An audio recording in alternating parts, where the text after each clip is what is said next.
Quelque part dans l'obscurité cosmique infinie, quelque chose attendait. Sa forme immense, son armure tachée du sang d'innombrables dieux. Son angle était aigu et sévère.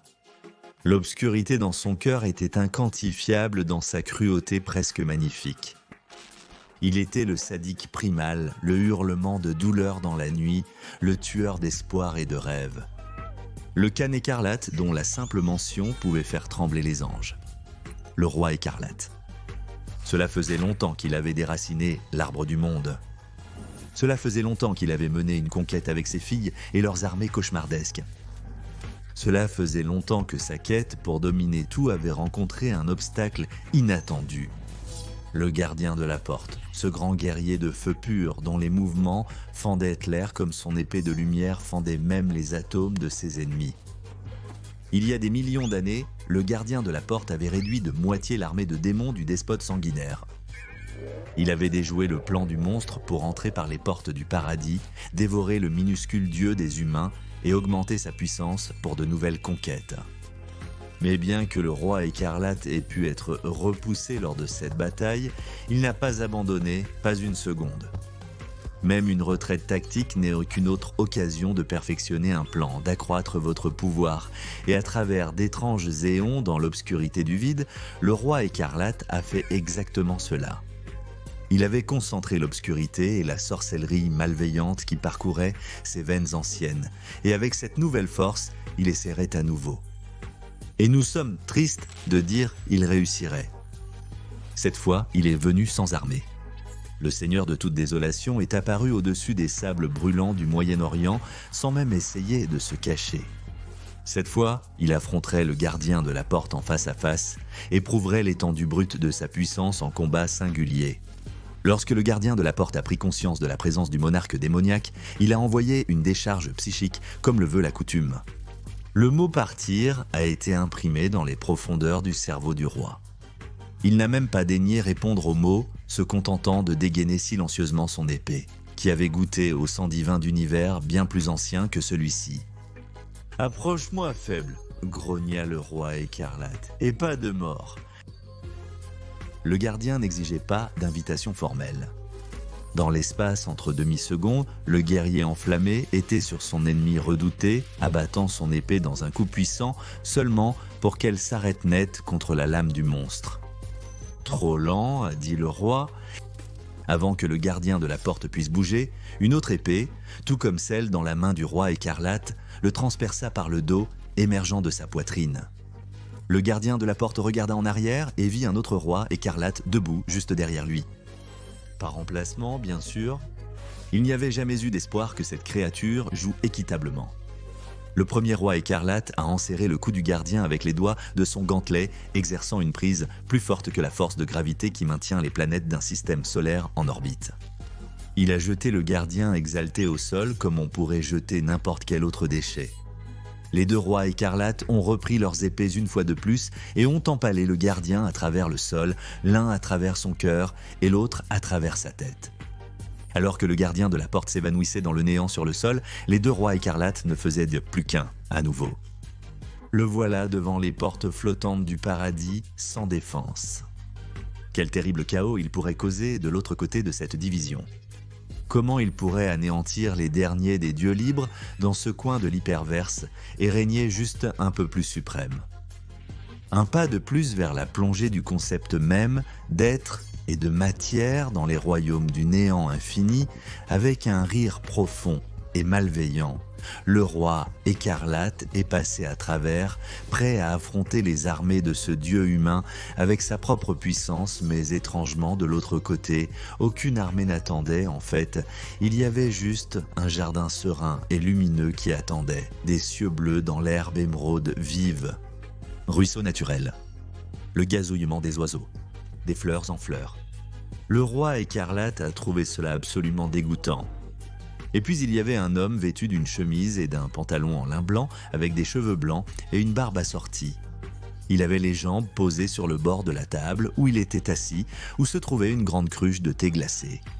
L'homme, que la Fondation désignerait plus tard sous le nom de SCP-343, mais que nous appellerons simplement Dieu pour plus de commodité, sirotait calmement dans un grand verre comme s'il n'avait pas un souci au monde. Il y avait un autre siège vide en face de lui. « Ah, Kenneth Hugher, bienvenue, dit Dieu, sa voix légère et joyeuse. J'ai gardé cette place pour toi pendant 1 minute. J'avais peur que les glaçons aient fondu avant ton arrivée. » Le roi écarlate a été pris de court par cela. Il n'avait entendu personne l'appeler par son nom de naissance depuis sa mère. Et pendant un bref instant, son état habituel de rage et de haine dévorante a été remplacé par de la confusion. « Tu ne me tromperas pas, vermine, dit-il à Dieu. Ici, nous combattrons jusqu'au bout. Oui, oui, je sais pourquoi tu es ici. Nous pouvons faire tout cela plus tard. Pour l'instant, contentons-nous de savourer un thé glacé, dit-il, en remplissant un 2e verre et en le tendant au despote universel. Asseyez-vous un moment. Vous semblez extrêmement fatigué dans cette armure. Pour des raisons qui lui sont inconnues, le roi écarlate s'est retrouvé à ouvrir son gantelet griffu et à recevoir le verre de thé glacé. Après tout, quel mal y aurait-il à cela? Tuer ce gardien était un travail qui assoiffait. Il prit le siège en face de Dieu, ayant l'air aussi déplacé qu'un lapin à la queue touffue sur la pochette d'un album de heavy metal. Il s'accorda un moment de répit. Tout serait à lui une fois sa tâche accomplie. Il pourrait mettre le jardin en flammes et rôtir tous les petits oiseaux sur des broches. Cette pensée l'amusait en buvant prudemment le thé glacé. Peut-être était-il empoisonné, mais non, c'était du thé glacé parfaitement frais, parfaitement sucré, et c'était délicieux.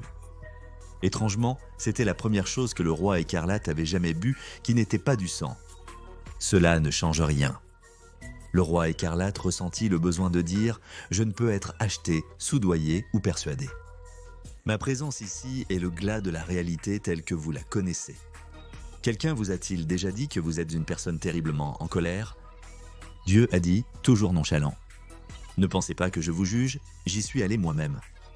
J'ai été déraisonnable pendant des millénaires, au point qu'ils en ont écrit un livre entier. Une bonne nouvelle, une suite serait en préparation. Vos jeux ne prolongeront pas votre vie, Dieu inférieur, a dit le roi écarlate, en prenant une autre gorgée de son thé glacé. Cela se terminera comme toutes les choses, Dieu bâillait, ignorant imbécile, il ne semblait avoir aucun respect pour la terrifiante gravité de la situation. Il a juste siroté son thé et souri. Tu sais, je pense que ma chose préférée à propos de la race humaine est leur tentative pour me comprendre. Ils posent des questions auxquelles je n'ai jamais même réfléchi auparavant. Voudriez-vous entendre l'une de mes préférées ? J'aimerais entendre tes râles de mort, le sang bouillonnant dans ta gorge, alors que tu pousses ton dernier cri faible. Dieu l'a ignoré et a continué. Si Dieu était vraiment tout-puissant, pourrait-il créer un rocher qu'il ne pourrait pas soulever ? C'est brillant, n'est-ce pas ? Si un être était vraiment tout-puissant, il pourrait créer n'importe quoi, n'est-ce pas ? Mais créer un rocher qu'il ne pourrait pas soulever implique intrinsèquement une limitation de capacité. N'est-ce pas merveilleux ? Le roi écarlate a échoué. Je ne comprends pas. Bien sûr que non, mon ami, a-t-il dit. Tu n'as jamais rien créé, tu as juste cassé des choses que d'autres personnes ont faites. J'espère que ça ne te dérange pas que je demande, mais en vertu de quel droit une chose aussi insignifiante que toi peut-elle jamais se prétendre un dieu ? Cette insulte était un pas de trop pour le khan écarlate. Il a tendu la main vers son épée, mais à cet instant, le jardin s'est éloigné de lui. Affirmer qu'il a été emporté serait inexact. C'était plutôt que le monde avait été arraché de lui, le laissant dans un vide de noirceur vide, toujours en train de chercher son épée. Le roi écarlate scrutait les alentours, cherchant son ennemi, jusqu'à ce que la voix précédemment entendue de l'autre côté de la table résonne à nouveau de toutes parts. La terre était un vide sans forme, et l'obscurité couvrait le visage de l'abîme, tandis qu'un vent de Dieu balayait le visage des eaux. Puis Dieu dit qu'il y ait de la lumière, et il y eut de la lumière. Soudain, des rayons sacrés brûlants descendirent à Rodangero, envoyant la douleur brûlante de la chaleur à travers l'armure tachée de sang du despote. Il protégea ses yeux douloureux et leva les yeux pour voir au cœur de la lumière le même Dieu à qui il avait parlé auparavant. Seulement maintenant, d'une manière ou d'une autre, il rayonnait d'un pouvoir impossible. Essayant d'ajuster sa vision à la lumière aveuglante, le roi écarlate atteignit la poignée de son épée, et Dieu continua de parler. Et Dieu vit que la lumière était bonne, et Dieu sépara la lumière des ténèbres. Avec une force descendante énorme, le roi écarlate sentit quelque chose le frapper, le repoussant loin de la lumière et le précipitant dans le vide en dessous. Mais aussi vite qu'il pouvait se sentir tomber, la figure de Dieu avançait vers lui, ses yeux brillant d'un blanc pur. « Tu pensais vraiment pouvoir blesser mon gardien? Profaner mon jardin? Manifestement, tu ne savais pas à qui tu avais affaire. » dit Dieu, ponctuant ces mots d'un coup de poing dans la poitrine du roi écarlate, en voyant de grandes fissures sur la surface de son armure. Le roi écarlate, ivre de colère, balança son épée contre Dieu avec une furie justifière, mais ce dernier sembla s'évanouir avant que la lame ne puisse l'atteindre. Au lieu de cela, le roi écarlate a frappé le sol, une grande dune de sable dispersant les particules dans toutes les directions. Le monstre se tenait debout. Il se tenait dans ce qui semblait être un désert sans fin sous un grand ciel sans étoiles. Quel était cet endroit déconcertant? « Montre-toi, lâche » a averti le roi écarlate. « Je suis juste ici » a dit Dieu qui est apparu devant lui, et avec un autre coup mesuré a renversé le roi écarlate à mi-chemin à travers le désert où il est tombé.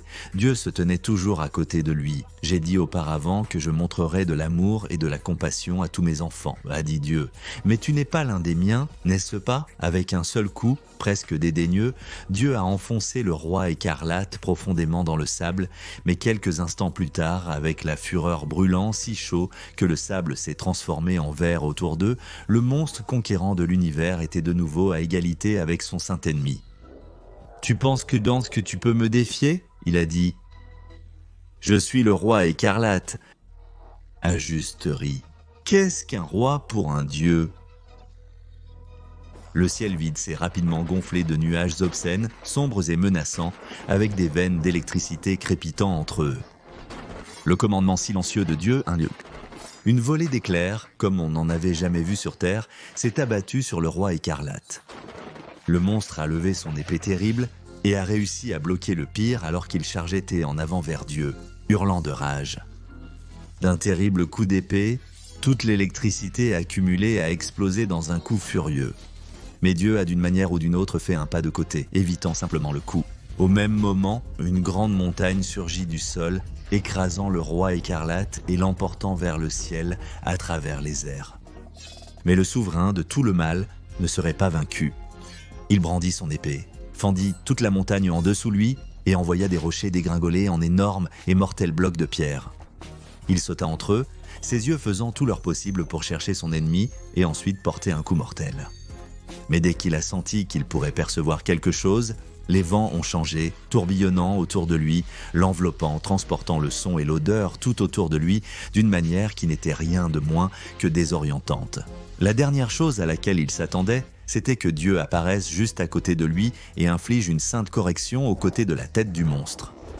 Le dos de sa main l'a envoyé se précipiter vers le sol, où un énorme volcan a éclaté de la terre, crachant de la lave et de la fumée brûlante. Le corps du roi a traversé le flanc de la montagne et s'est rapidement retrouvé entouré de lave. Dieu l'attendait déjà, attrapant le roi écarlate par ses cornes et le faisant tournoyer, mais le méchant avait encore quelques tours dans ses manches ensanglantées. Avec une autre explosion d'énergie à l'intérieur du volcan, le roi écarlate s'est divisé en plusieurs versions de lui-même, toutes concentrées sur la divinité qu'il était déterminé à détruire. Mais Dieu avait encore tant de combats en lui, même s'ils se battaient tous les deux dans une rivière de lave en fusion. Alors que le roi écarlate approchait, Dieu a manifesté un raz-de-marée d'eau qui s'écoulait, transformant la lave autour d'eux en pierre et les piégeant sur place. Il semblait qu'un petit temps mort était nécessaire, a dit Dieu. Maintenant, rassemblons-vous. Dieu a joint ses mains, et chaque version du roi écarlate s'est repliée sur elle-même, comme si Dieu redressait un paquet de cartes.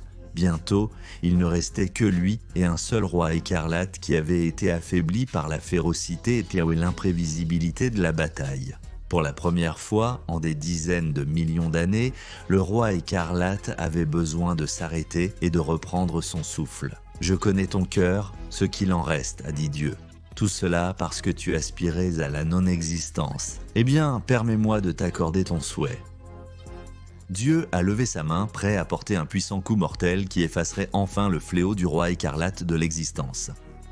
Mais au moment crucial, le monstre s'est libéré de son pouvoir et s'est propulsé vers le haut, bien au-delà du vide, bien au-delà du jardin, bien au-delà de la terre, bien au-delà de l'espace, vers les confins les plus lointains du cosmos, ressentant, pour l'une des seules fois de sa très longue existence, le roi écarlate a ressenti une véritable peur. Un jour, il reviendrait aussi déterminé qu'il l'était pour prouver que rien n'était insurmontable face à sa puissance. Mais ce jour ne serait pas aujourd'hui. Allez maintenant voir les enfants de SCP-001, le roi écarlate. Est-ce que SCP-999 est vraiment son fils? Une bataille épique entre SCP-001, le gardien de la porte, et le roi écarlate s'annonce.